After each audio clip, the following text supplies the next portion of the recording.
God's story, Jesus. So part of God's story, actually the biggest part of God's story, is about how he sent us a rescuer. And it goes like this. Way back in the beginning, God created a perfect world, and he made it exactly the way he wanted. It was full of good things like oceans and mountains and giraffes and jellyfish. There was no sickness or sadness or death, and he made people, Adam and Eve, to live in his perfect world with him forever. People were God's favorite creation. In fact, he called everything he made good, but he called people very good. Then something awful happened. They disobeyed God, and then that's when all the wrong things in the world began.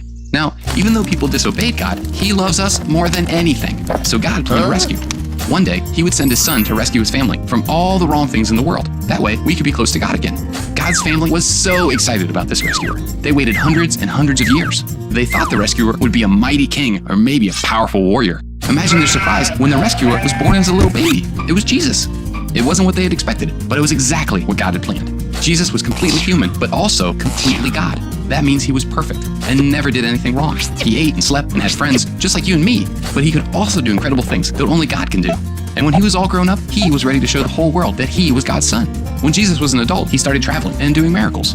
A miracle is something amazing that can only happen with God's help. And Jesus did lots of miracles. He went to a party and turned water into wine. He fed 5,000 hungry people with just 5 loaves of bread and 2 fish. He calmed a raging storm by telling it to stop. He walked on water. He healed people everywhere he went. He made blind people see and paralyzed people walk. He touched the sick and made their diseases disappear. He even brought a dead man back to life. And he told people that he could do all of this because he was the Son of God.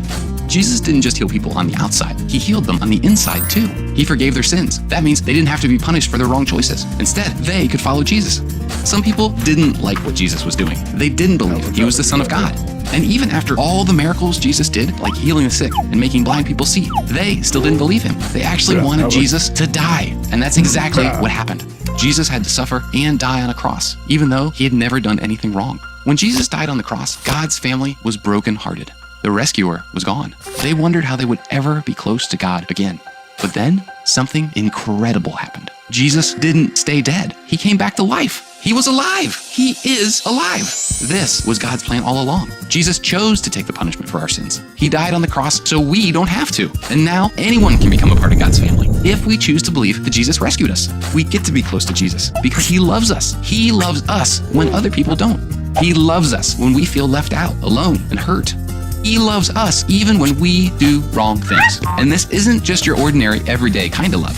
It's the strongest, most powerful, never-ending, never-changing, always and forever kind of love. And no matter what we do or where we go, he will always be with us. And that's the story of Jesus. So in case you missed it, here's the quick version. God made a perfect world. People messed it up. God had a plan to rescue us. It was Jesus. He did miracles and healed people. He showed everyone that he's the Son of God. He died for us, rose from the dead, and forgave our sins.